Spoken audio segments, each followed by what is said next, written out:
નમસ્કાર, અમારી વિશેષ રજૂઆતમાં આપનું સ્વાગત છે અને હું છું ભૂમિ। ભારતીય સંસ્કૃતિના સૌથી મોટા અને મહત્વપૂર્ણ પર્વ દિવાળીને વૈશ્વિક સ્તરે એક મોટી ઓળખ મળી છે। સંયુક્ત રાષ્ટ્રની સંસ્થા યુનેસ્કોએ દિવાળીને પોતાની અમૂર્ત સાંસ્કૃતિક વિરાસતની યાદીમાં સામેલ કરી છે। આ ઐતિહાસિક નિર્ણય દિલ્હી સ્થિત આયોજિત યુનેસ્કોની બેઠક દરમિયાન લેવામાં આવ્યો। ભારત માટે આ એક ગૌરવપૂર્ણ ક્ષણ છે, ત્યારે આ જ વિષય પર આજે ચર્ચા કરીશું પ્રાઇમ પ્રદેશમાં।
વૈશ્વિક તહેવાર દિવાળી અને આજ અંગે આપણે ચર્ચા કરવી છે।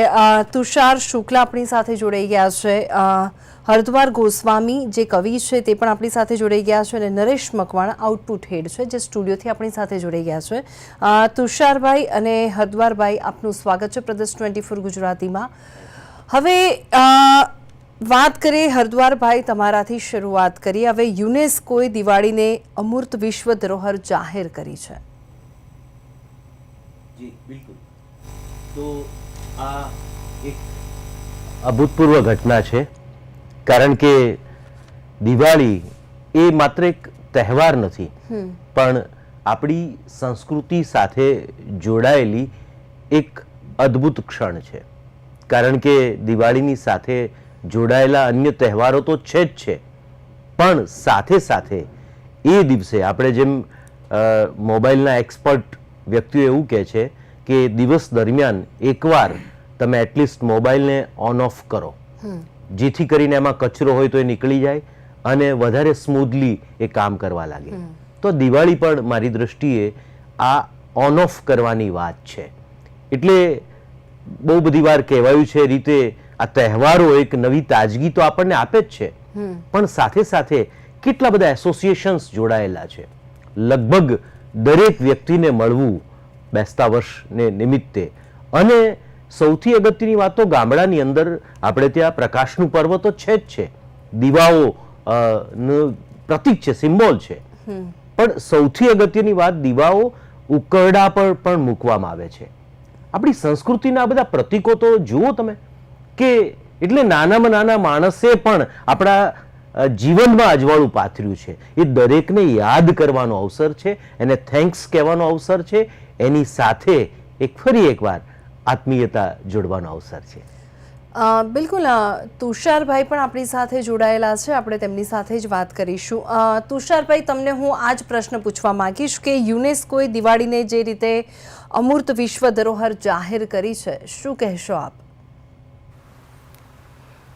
સૌ પ્રેક્ષકોને આ એક અદ્ભુત નિર્ણય જે લેવાયો છે, આપણા સૌના ગૌરવમાં વૃદ્ધિ કરે એવો, કે આપણી દિવાળી એને હવે વૈશ્વિક સાંસ્કૃતિક ધરોહર તરીકે આપણે સ્વીકારીશું એવું વિશ્વએ નક્કી કર્યું છે. સ્વાભાવિક છે કે પ્રસન્નતાનો સમય છે, સૌના હૈયે હરખ હોય જ.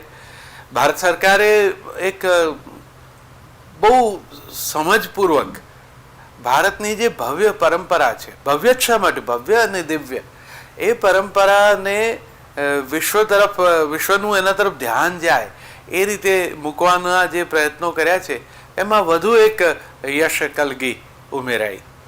આપણે ગરબાને તો એ સન્માન આપ્યું જ.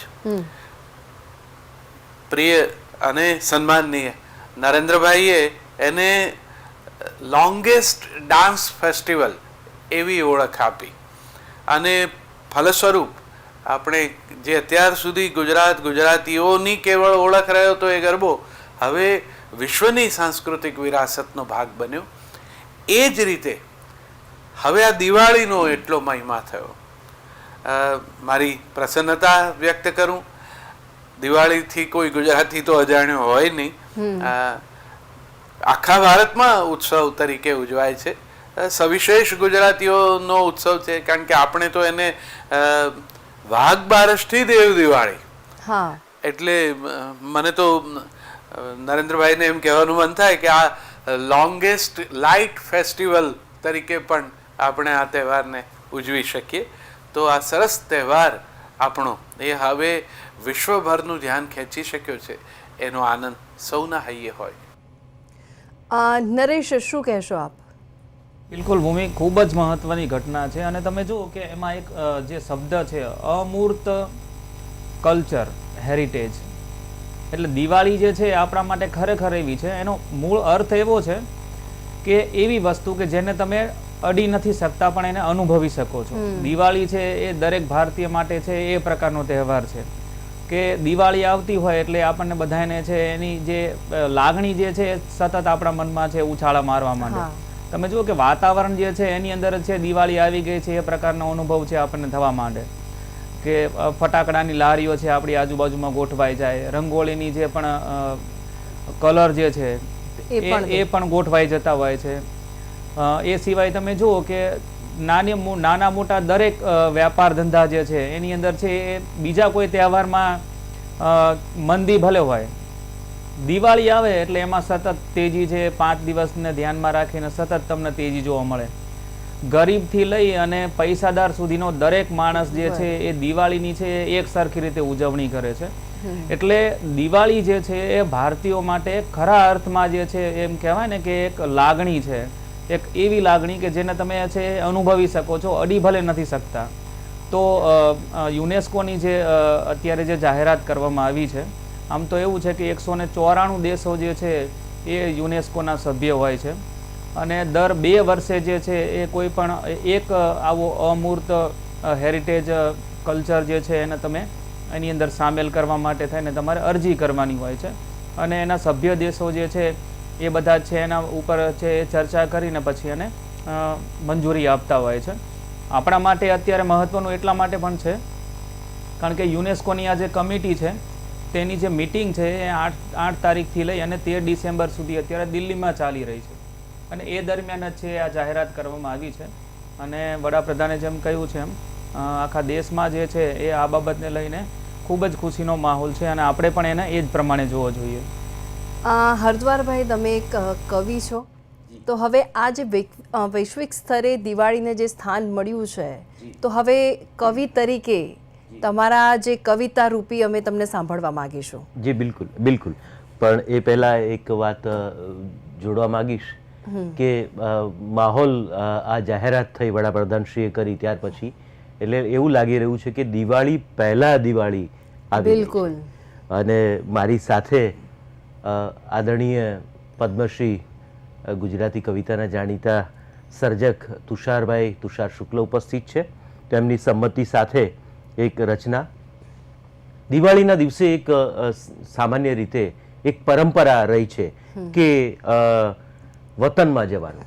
તો એ વાત મેં આ કવિતામાં મૂકવાનો પ્રયત્ન કર્યો છે. કોઈ પણ માણસ હોય, ગરીબ હોય, અમીર હોય, એ દિવાળીના દિવસે એના ઘરે જ એના વતનમાં હોય. તો એ સંદર્ભે કે ચાલ વતનમાં પાછા જઈએ, ચાલ વતનમાં પાછા જઈએ, મૂળ પ્રમાણે મબલક મોહરી, ફૂલ ગુલાબી તાજા થઈએ, ચાલ વતનમાં પાછા જઈએ.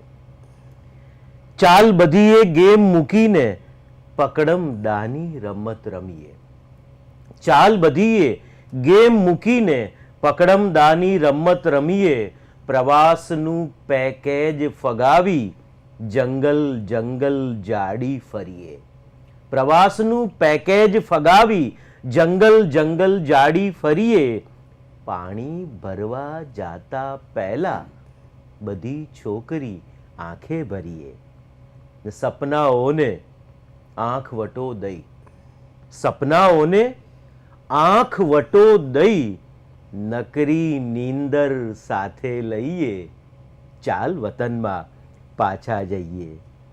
ને સોમા કાકાની ટોપી પર ટોપી બાજ લખી નાખીએ, સોમા કાકાની ટોપી પર ટોપી બાજ લખી નાખીએ, છાતીના ડુંગરને આજે ફરી ફરીને ફરી ઝાંખીએ, પાઠ જીવનના અહીંથી શીખ્યા કેમ વતનના દ્વાર વાંખીએ, પાઠ જીવનના અહીંથી શીખ્યા કેમ વતનના દ્વાર વાંખીએ, રોમ રોમમાં માટી વ્યાપી વનવગડાની મહેક ચાખીએ, ખૂબ લીધું એની પાસેથી આજે થોડું એને દઈએ, ચાલ વતનમાં પાછા જઈએ, મૂળ પ્રમાણે મબલક મોહરી, ફૂલ ગુલાબી તાજા થઈએ. ખૂબ જ સરસ, ખૂબ જ સરસ તમે જે રીતે વર્ણવ્યું છે. નરેશ, ક્યાંક લાગે છે કે દિવાળી કીધું એ જ રીતે હરદ્વારભાઈએ કે દિવાળી તો ગઈ છે, પણ જે રીતે અત્યારે જે દિવાળીને જે સ્થાન આપવામાં આવ્યું છે, ક્યાંક ને ક્યાંક દિવાળી જેવો જ માહોલ આપણા માટે. બિલકુલ, આપણા માટે તો ખરો જ, સ્ટુડિયોમાં તો ખરો જ, પણ તમે જુઓ કે દિલ્હીની અંદર પણ છે એ દિવાળીનો માહોલ છે. એટલે ખરા અર્થમાં એ દિવાળીનો માહોલ છે. અને ત્યાં છે આજના દિવસે જે જાહેરાત કરવામાં આવી છે યુનેસ્કોની જે કમિટી છે, તો એના મેમ્બર્સને જે છે એ દિવાળી કેવી હોય છે, એની લાગણી કેવી હોય છે એ અનુભવવા માટે થઈ અને દિલ્હીની અંદર છે એ લાલ કિલ્લો જે છે ત્યાં એક આખો પ્રોગ્રામ છે એ કેન્દ્ર સરકાર દ્વારા છે આયોજિત કરવામાં આવેલો છે. અને ત્યાં છે એ બિલકુલ દિવાળીમાં જે પ્રકારનો માહોલ હોય છે એ જ પ્રકારનો માહોલ છે ત્યાં ઊભો કરવાનો પ્રયત્ન કરવામાં આવેલો છે, જેથી કરીને યુનેસ્કોની જે કમિટી છે તેના મેમ્બર્સ જે છે તેને આપણે સમજાવી શકીએ કે દિવાળી કેવી હોય છે, એમાં કેવા પ્રકારનો રીતિ રિવાજો હોય છે અને લોકો કેવી રીતે છે એનો આનંદ લેતા હોય છે. તો મને લાગે છે સ્ટુડિયોની અંદર અને દિલ્હીમાં છે અત્યારે એક સરખો માહોલ છે. બિલકુલ નરેશ, હવે આપણે તુષારભાઈને જ આપણે વાત કરીએ તેમની સાથે. તો તુષારભાઈ, જે રીતે દિવાળીના તહેવારની વૈશ્વિક ઓળખ અને ભારતને શું ફાયદો થશે? પહેલા તો જે આપણી પ્રસન્નતા છે એ આખા વિશ્વની પ્રસન્નતા બને. આપણી જે પરંપરા, આપણી ચિંતન પરંપરા, આપણા ઋષિઓએ તો કેટલા યુગો પહેલા એમ કહ્યું તમસોમાં જ્યોતિર્ગમય, અંધકારમાંથી પ્રકાશમાં જવું, એવી મારી ગતિ હોય. એટલે આપણે ત્યાં તો એ ફિલોસોફીનો ભાગ છે. એટલે એક એક કોડિયું એ રીતે આપણને સતત કશુંક સમજાવતું હોય એમ પ્રગટે છે. તો એ તો આપણું જ્ઞાન લોકો સુધી પહોંચશે, આપણી આ સમજ, આપણી આ ફિલસૂફી પહોંચશે, એનો તો આનંદ હોય જ. વત્તા આ તહેવારની એ પ્રકારની ભવ્ય ઉજવણી થાય તો ટુરિઝમ, પ્રવાસનના સંદર્ભમાં પણ ફાયદો થાય. ગુજરાતીઓ તો દુનિયાભરમાંથી આવતા જ હોય છે આ તહેવારોમાં. આ એક જ તહેવારને આપણે આપણા બાળકો, આપણા પોતાના બાળપણને યાદ કરીએ તો પણ દિવાળીનું વેકેશન અને મામાનું ઘર કેટલે તો કે દીવો બળે એટલે. એ રીતે આપણે માટે આ દીવો, દિવાળી એ તો પોતિકા છે. પણ હવે દુનિયાનું ધ્યાન ખેંચાયું છે તો ટુરિઝમ પણ એ ગાળામાં વધશે અને એનો ફાયદો પણ મળશે. જે રીતે દિવાળીના તહેવારને વૈશ્વિક સ્તરે જે ઓળખ મળી છે, હવે વાત આપણે અહીંયા એ જ કરીએ કે આપણે જે ગુજરાતીઓ છે ને, ગમે તેટલા તહેવાર હોય પણ એને તહેવાર આવે છે જાય છે એ રીતે મનાવીએ છીએ. પણ હવે આ ઓળખ મળવા પછી હવે જે દિવાળીની પરિભાષા બદલાઈ છે, હવે પછીનો તહેવાર દિવાળીનો કેવો હશે નરેશ? બિલકુલ ભૂમિ, ઘણો બધો ફરક પડતો હોય છે. કારણ કે જ્યારે યુનેસ્કો જેવી સંસ્થા છે એ કોઈ તહેવારને લઈને આ પ્રકારની જાહેરાત કરતી હોય છે તો તેનાથી છે એ વૈશ્વિક લેવલે છે એક ચોક્કસ પ્રકારનો મેસેજ જતો હોય છે. દાખલા તરીકે તમે જુઓ કે અમદાવાદને જ્યારે છે એ ભારતનું સૌપ્રથમ વર્લ્ડ હેરિટેજ સિટી જાહેર કરવામાં આવ્યું તો એ પછી છે જે રીતે પ્રવાસીઓનો ધસારો જે છે, ખાસ કરીને હેરિટેજને લગતી જે પણ માહિતી એકઠી કરવા માટે થઈ અને લોકો પ્રવાસ કરતા હોય છે, તો એ પ્રકારના પ્રવાસીઓ જે છે એ અમદાવાદની મુલાકાત લેવા માટે થઈ અને સતત આવતા જતા હોય છે. તો એ એક જુદા પ્રકારની ફિલિંગ હોય છે. હવે દિવાળી જે છે તેને લઈને છે એ પણ એવા જ પ્રકારનો માહોલ જોવા મળશે. કારણ કે અત્યાર સુધી છે આપણે ભારતની અંદર તો દિવાળી મનાવતા જ હતા, પણ હવે જે છે જે રીતે યુનેસ્કોની કમિટી જે છે તેણે એને અમૂર્ત એક સાંસ્કૃતિક કલ્ચર જાહેર કરેલું છે. તો તેના કારણે શું થશે કે એક ક્યુરિયોસિટી વિદેશના પ્રવાસીઓમાં પેદા થાય કે આ તહેવાર છે શું. અને જ્યારે પણ છે યુનેસ્કો એના વિશે છે એ વધારે માહિતી એની વેબસાઇટ ઉપર મૂકશે, એના વિશે વિડીયોઝ બનાવશે, એના ટ્વિટર હેન્ડલ ઉપર જે છે એના વિશે વિગતે બધી જાણકારી આપશે. તો એ બધાના કારણે છે દુનિયાભરમાં છે એ દિવાળી શું છે તેના વિશે એક માહોલ ક્રિએટ થશે. અને જ્યારે છે એ દિવાળી નજીક હશે ત્યારે મને લાગે છે એનો ચોક્કસથી ફાયદો જે છે એ ગુજરાતના છે કે પછી ભારતના બીજા મોટા શહેરો જ્યાં પણ છે એની દિવાળી ફેમસ છે તો એ બધા જ રાજ્યો છે, ત્યાંના મોટા શહેરો છે એનો, એ બધાને છે એનો ચોક્કસથી લાભ મળવાનો છે. બિલકુલ. હરદ્વારભાઈ, આ જ પ્રશ્નનો જવાબ તમારી પાસેથી લેવાનો પ્રયત્ન કરીશું. બિલકુલ. એટલે નરેશભાઈએ કે તુષારભાઈએ જે વાત કરી એની નીચે તો મારી સહી કરું જ છું. પણ આપણે ત્યાં એક માનસિકતા વર્ષોથી રહી છે કે બહારથી કોઈ વાત પોંખાઈને આવે એટલે એનું મૂલ્ય આપણે પણ કરવા માંડીએ છીએ. એટલે એ હવે બીજા લોકો તો કરશે જ. નરેશભાઈ કોઈ એમ આખા વૈશ્વિક ફલક પર આખી વાત યુનેસ્કો એ આખી વાતને મૂકશે જ અને મીડિયા પણ નોંધ લેશે. પણ આપણને પણ આપણે એક નવા પરિપ્રેક્ષ્યથી દિવાળીને જોતા થઈશું. એટલે એ અગત્યનું એ છે કે આપણે હવે ખાલી એક દિવાળીને એક આપણે એક તહેવાર તરીકે જોતા હતા, પણ એની સાથે જે ઐતિહાસિક પરિપ્રેક્ષ્ય જોડાયેલા છે એની સાથે જે કેટલાક સૂક્ષ્મ કેટલીક વાતો છે એને પણ જોતા થઈએ અને થશે લોકો. કારણ કે એ બધાને ખબર છે કે યુનેસ્કો જેવી વિશ્વસનીય અને માતબર સંસ્થા આ રીતે અમૂર્ત વારસો જાહેર કરે તો એ કંઈ એમાં ઘણા બધા તથ્યો હોય. ઓકે, હવે આપણે તુષારભાઈ સાથે હું વાત કરવાનો પ્રયત્ન કરીશ. તો તુષારભાઈ, ગુજરાતીઓ માટે દિવાળી સૌથી મોટો તહેવાર માનવામાં આવે છે અને આ જાહેરાતથી ગુજરાતમાં કેટલો ફાયદો થશે? ગુજરાતીઓ તો અમસ્તા પણ ઉત્સવ ઘેલા છે. એટલે કોઈ નોંધ લે કે ન લે, આપણે તો દિવાળીને આવી સરસ રીતે ઉજવતા અને આનંદતા રહ્યા છીએ. હવે એનો આ વિશેષ મહિમા થયો તો એના આયોજન વિશે વહીવટીતંત્ર પણ થોડોક રસ લઈને કશુંક વધારે સરસ કરશે તો આપણા તહેવારની ઉજવણી જે આપણે આપણા સુધી આપણા પરિવાર સુધી સીમિત રાખી હતી એ હવે બધા વચ્ચે વહેંચીશું. મને પોતાને વ્યક્તિગત એમ એક સૌ બાળપણના એ દિવસોમાં આપણે ગાતા દિવાળીના દિવસમાં ઘર ઘર દીવા થાય, ફટાકડા ફટફટ ફૂટે ને બાળક બહુ હરખાય. પર્યાવરણના સંદર્ભમાં ચોક્કસ જે કંઈ નવા સુધારા કરવા જોઈએ, ગ્રીન ફટાકડા એ આપણે અપનાવવા જોઈએ ને ધીરે ધીરે ફેર પણ પડવા માંડ્યો છે. પણ ઉત્સવનો જે આનંદ છે એ તો ત્યારેય હતો, હવે સવિશેષ રહેશે. એટલે મારી તો શુભકામના છે આ યોગ્ય નિર્ણય બદલ સરકારને, આદરણીય નરેન્દ્રભાઈને પણ અભિનંદન કે ગુજરાત તો એમના હૈયે છે. એટલે ગુજરાતના તહેવારો આ રીતે વૈશ્વિક ફલક પર એની નોંધ લેવાય એવું આયોજન થઈ શક્યું એ માટે પ્રત્યેક ગુજરાતીના હરખમાં હું મારો પણ સૂર પુરાવું.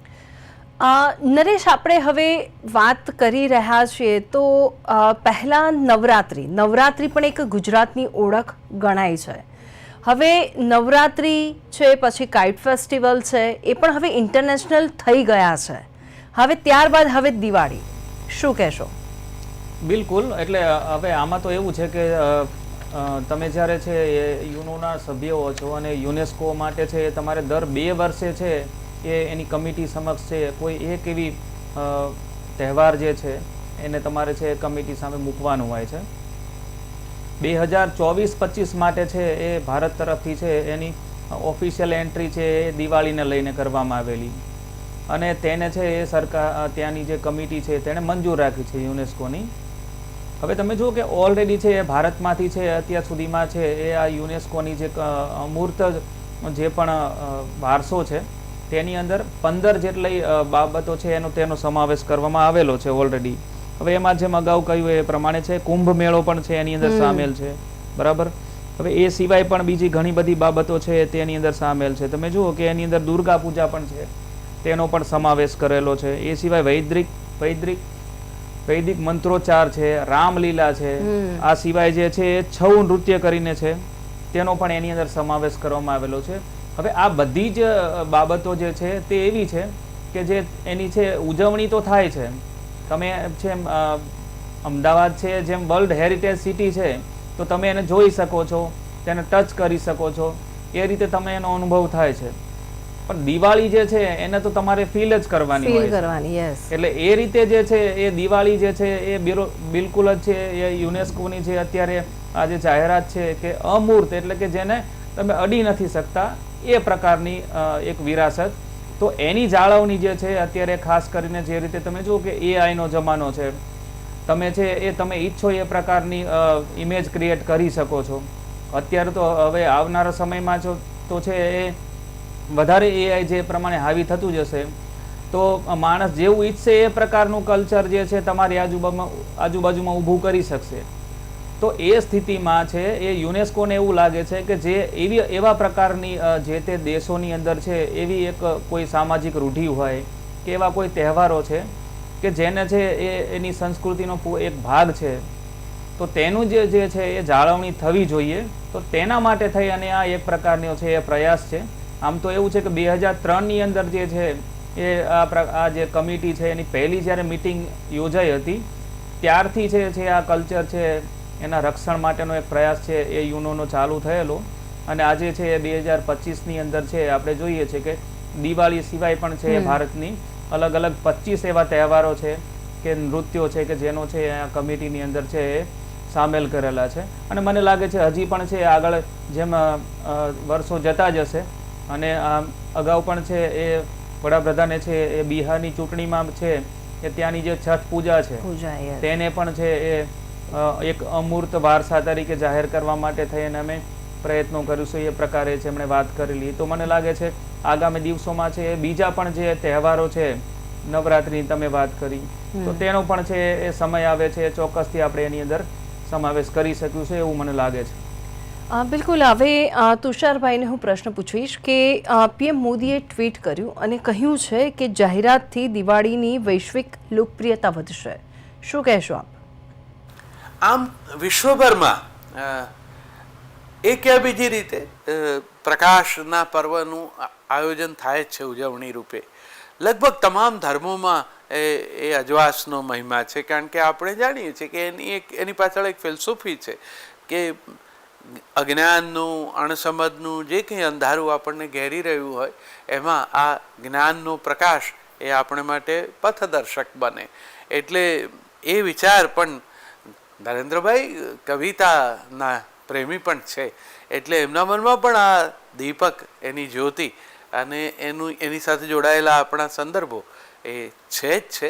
એટલે એ રીતે જોતા આ એમનો વિચાર એને મારા તરફથી તો હું પ્રસન્નતાથી આવકારું છું.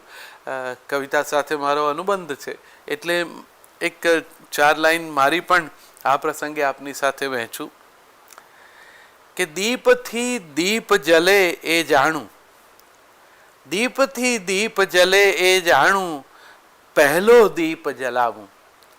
મારાથી શરૂઆત કરું. જાતે પ્રગટીને આ જગમાં દીપાવલી હું મનાવું, આતમને અજવાળી ઉજવીએ દિવાળી. ને મારો દીવો તારા ઘરના દીવાને કરે રોશન. વસુધૈવ કુટુંબકમ.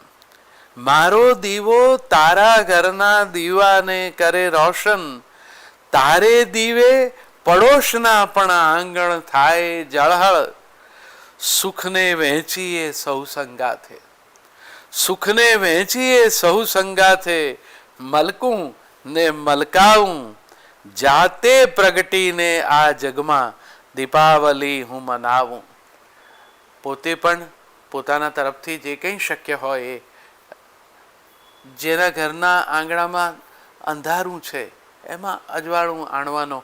અને નરેન્દ્રભાઈ જે લોકલથી ગ્લોબલની વાત કરે છે, સ્વદેશીની વાત કરે છે. આ વખતે તો લગભગ બધાએ ફૂટપાથ પર કોડિયા વેચનારાઓ પાસેથી કોડિયા ખરીદીને અજવાળા કર્યા છે કે જેથી એમાંથી જે કમાણી થાય એનાથી એમના ઘરમાં પણ થોડું અજવાળું થાય. તો એ પ્રત્યેક આંગણાના અજવાળાને આજે આપણે વધાવી લઈએ. બિલકુલ હરદ્વારભાઈ, ટૂંકમાં તમે હવે આજે આપણને દિવાળીને લઈને, દિવાળી પતી ગઈ પણ દિવાળીનો માહોલ એ ટૂંકમાં તમારી જોડેથી હું જાણવાનો પ્રયત્ન કરીશ. ટૂંકમાં કહેવું હોય તો કવિતામાં જ કહેવું પડે, કારણ કે કવિતા એ લાઘવની કળા છે, ઓછામાં ઓછા શબ્દોમાં વધારે વધારે વાત. તો અમથા અમથા રાતે ફરતા એક દીવો પ્રગટાવી દેને, અંધારાને કોસ્યા કરતા એક દીવો પ્રગટાવી દેને, અંધારાને કોસ્યા કરતા એક દીવો પ્રગટાવી દેને, ને મંદિરમાં તો જળાહળાના ઝુમ્મર ઉપર સૂરજ ચમકે, એક ઝૂંપડા બાજુ વળતા એક દીવો પ્રગટાવી દેને. ખૂબ જ સરસ. હરદ્વારભાઈ, તુષારભાઈ અને નરેશ, આપનો ખૂબ ખૂબ આભાર પ્રદેશ 24 સાથે જોડાયા તે બદલ. પ્રકાશના પર્વ દિવાળીને વૈશ્વિક સ્તરે સન્માન મળ્યું છે અને દિવાળી યુનેસ્કોની અમૂર્ત સંસ્કૃતિ વિરાસતની યાદીમાં સામેલ થઈ ગયું છે અને આપણા માટે ખૂબ જ ગૌરવપૂર્ણ વાત કહી શકાય. આ સાથે જ રજા લઈશ. નમસ્કાર.